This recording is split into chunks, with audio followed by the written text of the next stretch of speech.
very wonderful step into giving organizations, not-for-profits, platform to air out, because the purpose of this event, and that was led by the Ministry of Foreign Affairs, for profits. So what I would encourage not-for-profits then is find out in the areas that you're going to work in, find out what's the information, what the procedure the district education officer has to know. So take it upon yourself, rather than complain about the challenges, the hiccups, the hindrances. Take it upon yourself to reach out to these district structures, understand what's required of you. I feel that way you will have, as a non-profit, a smooth sail through the process and the hiccups, but also let your intentions be known. We are constantly changing as a society, and there's so many cultural infiltrations. I remember the first time I went to the bureau and they had about Girls for Girls. The first question was, isn't that for, lesbians, LGBT, yes, and you're pink, that's and they say Girls for definitely. So, but do make your vision, your mission very clear. Find out about the existing structures in your community, and it will be smooth, yes. So I think government has already done something. There's still more to be done, but we need that partnership. We need the partnership, the accountability. Government is a key stakeholder, because as long as you're working in the communities, you are accountable to the people who run the communities. True. I like the fact that you mentioned two strategies. Transparency. Yes. Let people know exactly what you're doing, why you're here, because cultural infiltrations, we all know, and also partnerships with the government. Are there any other strategies that you would advise not-for-profits that they can use to be able to engage local communities? I'll share one that has worked really well for us at Girls for Girls. The one strategy is that not-for-profits, especially in Uganda, should adopt is strengthening our culture. The cultures in not-for-profits. When I joined Girls for Girls, it was the first time seeing Ugandans pour out their hearts, their resources, and Ugandan women especially, their hearts, their time, their resources, to be part of this vision. Because they don't get paid. They don't get paid. Our mentors are voluntary. You're one of our mentors. Yes, our viewers need to know that the Tewari of Funirawa, you're the one emptying yourself. Right. Yes. And all the mentors yourselves were doing it so passionately, pouring out from their pockets, pouring out from, because on top of being a G4G mentor, you giving of your time, giving of your money. So your culture. I found that the culture that Girls for Girls had put together was so strong that the mentors, the community, the stakeholders that we serve bought into it so easily and ran with it. So rather than sit back and wait for external funding, the donors to identify us, or the government to give us money, we have successfully run Girls for Girls, reaching thousands and millions of girls across the world with almost no funding. So that's a good strategy. Take into consideration the stakeholders that you have. What do you have? Remember in the Bible when Moses was asked, what do you have? And he said, nothing, but he had a stick in his hand. Maybe Ugandans don't have the resources, but they have the time to be part of your engagement or the work that you're doing as a not-for-profit. So basically, transparency, collaborate, partner with the government, and let your intentions be clear so that people can know exactly what you're doing. Yes. And for those of you who are wondering, how can I give back to a not-for-profit? It's not always about the money. Even your time is key. That's very important. Absolutely. So I am a member of Girls for Girls. I know what you do. I believe in it. I love it. But to the viewers who may not know, can you kindly share a bit of the programs that you share and the missions that you have as Girls for Girls for them to appreciate, and then they can come and give us some of that money? Definitely. Yes. So Girls for Girls, we're essentially a mentorship program that is empowering women and girls to lead. How we do that is that we run a mentorship, a 6 months long mentorship program for girls between the ages of 15 to women 40 plus. And these women are from different communities. We've done a cohort for women in the stone quarries. We've run a specialized cohort for girls living with HIV/AIDS from the communities in Kampala. But we've also run corporate cohorts, in the corporate spaces, to come and empower women who are already in the corporate space, looking forward to climbing the corporate ladder is the statement that they use. So different women. Yes, the corner office. I like that book, that nice girls don't get the corner office. So we run the mentorship program for women. It doesn't matter where they are.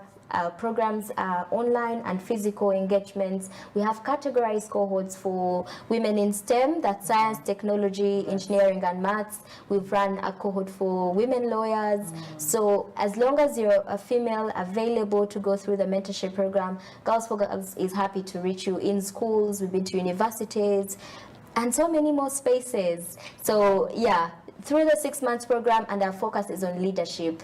What else is there for you as a leader, whether that means leadership, whether leadership for you means leadership of self, whether it means leadership for you, for the people around you in the spaces where you already belong, or the dream that you have. You know, if I am an administrator today and my goal is to start a company of my own, what does the journey look like for us?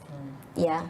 I love it. I love the fact that you're considerate of women of different classes, because a lot of people fear that some of these not-for-profits are targeted at a certain class.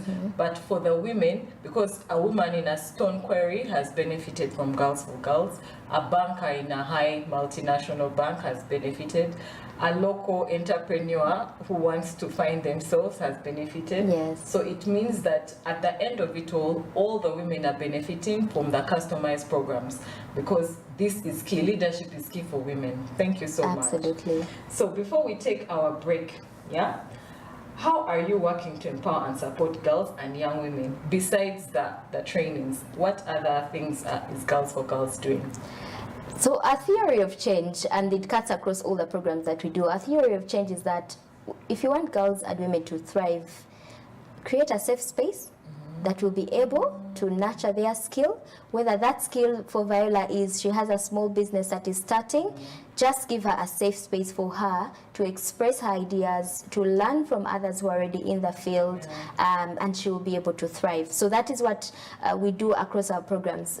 For instance, we have a group for women who are in business that we call the Women Entrepreneurs Group. We create a safe space for them to learn. If I am just starting, or if I have a dream to start 3 months away, can I learn from the people that are already in business? I like it. I like that. Create a safe space. I'm going to go borrow that. I'm going to borrow that. Please, you're welcome. Right. So we do that for women in entrepreneurship. We do have a book club where we encourage women to read. You know, leaders are readers. Yes, that's so true. We read a book together every month.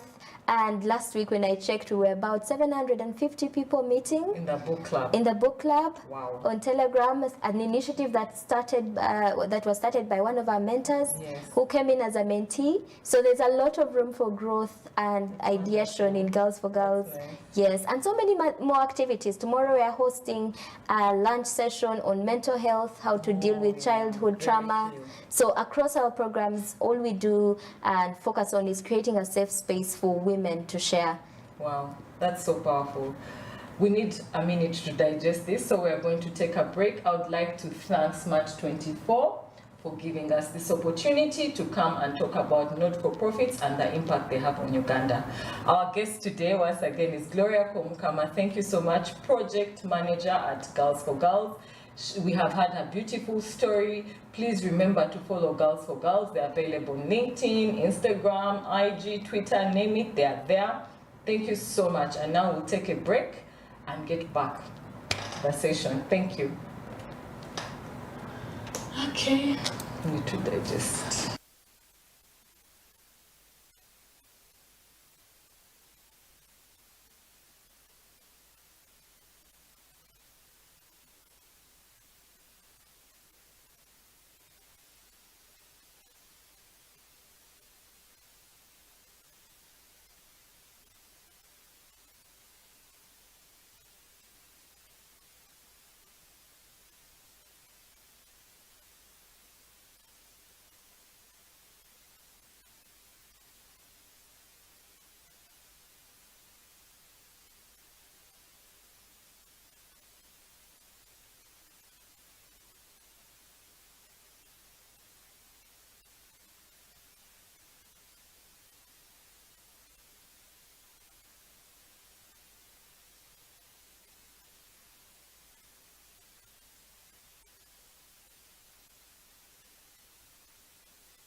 Welcome.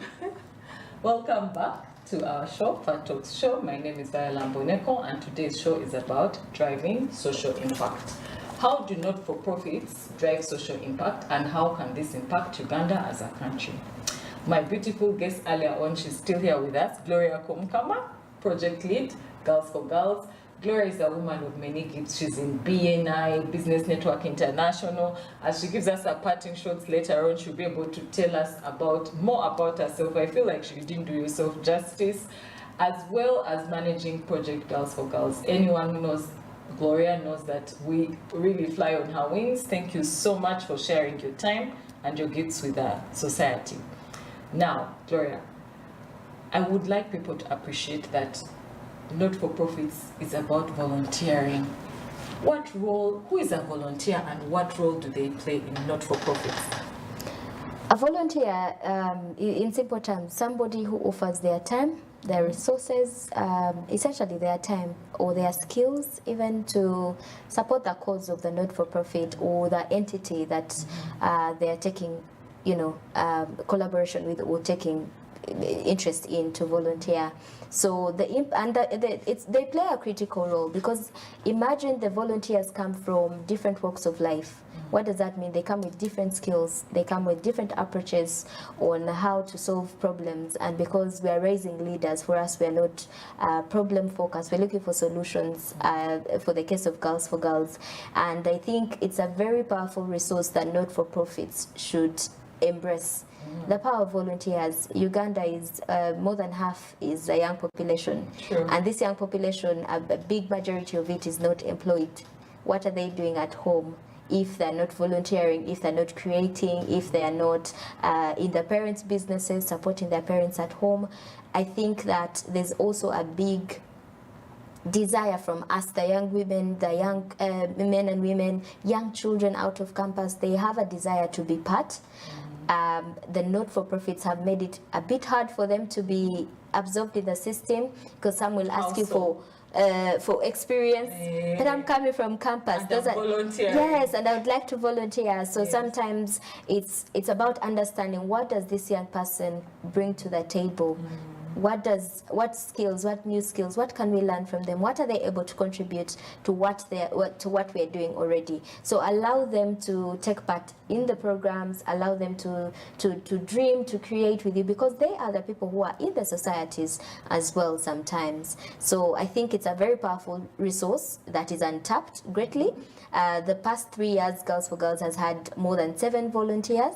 And they have supported the work that we do. So, and we are a team. Currently, we have a team of 4 other volunteers who support the administrative team that we do. So I'm here, but programs are running, and it's because of the power of volunteers. They're giving of their time, their skill, their energy, their expertise, and we really, really appreciate them. So I think that's something that all the non-profits can borrow from, because we talked about finances being a constraint. If you're not able to hire, 5 full-time staff or 10 full-time staff, depending on the structures that you have, there are many people who are willing to volunteer if you only ask. I think we need to learn how to ask. True. Yes. I like the fact that as a society that's not-for-profit, you're open to people joining. But I also think why volunteers also stay and live some places is because of culture. Like you said, there's a culture of transparency, good energy, a good vibe. And I think that's what retains volunteers, because after all, they're not being paid. Right. So maybe to all the not-for-profits to work around the culture that embraces people, can grow people, and be welcoming, so that you're able to retain the volunteers, because we all know the budgets are tough on retaining talent. But I also noticed there's also volunteers that are skilled who will come in seasonally. Maybe you can share. Right. Yes. So about that. Absolutely. There are people who will be skilled. Some of them even have, one of the volunteers we have on the team is a full-time staff, but because she loves what we do, she's a full-time staff somewhere else, but she loves what we do. She's been through the program. She's a mentor, but she says, I can give 3 hours of my weekend. What can you use 3 hours of my weekend with? So allow these people to give you what they have. What do you have? What do I have? How do we come? And for us, that's that session on negotiation. negotiation. How can we come to an understanding of how you can support? Girls for Girls is thriving on volunteers. All our mentors are volunteers. You just talked about Linda, who got promoted to board chair, Petroleum Authority. And when we ask Linda to come and speak with the girls, we don't pay them, but she will spare 3 hours of her time.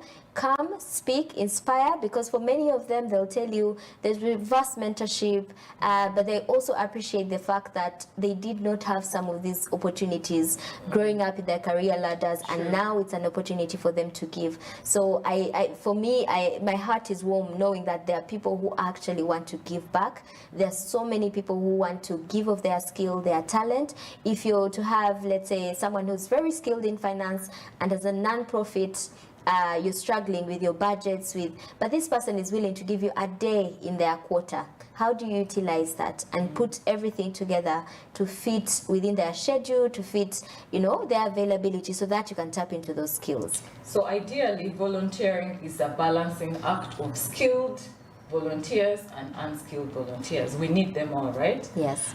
Now, as a business that is not for profit, how do you measure impact? How do you measure results? It's interesting to understand, because others that are profitable have targets, they have all these things. Yes. Maybe you could share us, what does success look like for a not-for-profit?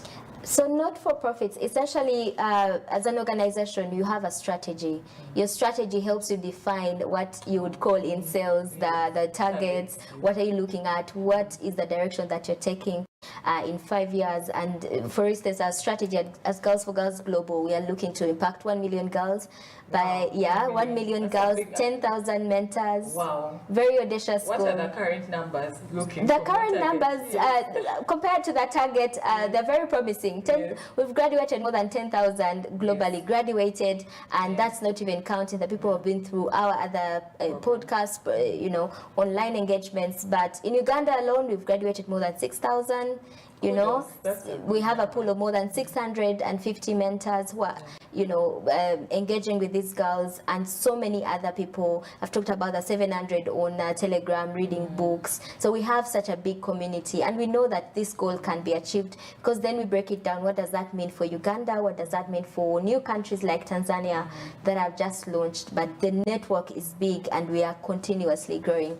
So in terms of measuring impact, not-for-profits decide, are we scaling horizontally or are we scaling vertically? Because there are not-for-profits that will say, we'll work with 15 people and dig deep and make sure that our impact is deep. And then there's some not-for-profits that will scale horizontally. They're all about the numbers, depending on what the target is, depending on what your vision is. For instance, if I want to create a not-for-profit that is distributing basins, because people don't have a place to collect water, or maybe basins and jerrycans, that measurement of success would be really how many people got the metrics are different. The metrics are different. Thanks for making it. You've really opened my eyes to this whole not-for-profit world, because besides volunteering and people contribute philanthropy, it makes sense now. So ideally, your impact and performance comes down from your vision and your mission, which makes sense now. For Girls, we are skills-based. We are, so we do measure qualitatively and quantitatively. Quantitatively is more of how many girls have we reached. Every year we have a target to reach 1,000 girls. Last year we hit our target, above our target. This year we are close to the target. So quantitatively, it's the numbers. How many mentors have we enrolled every year? We have a target to mentor 250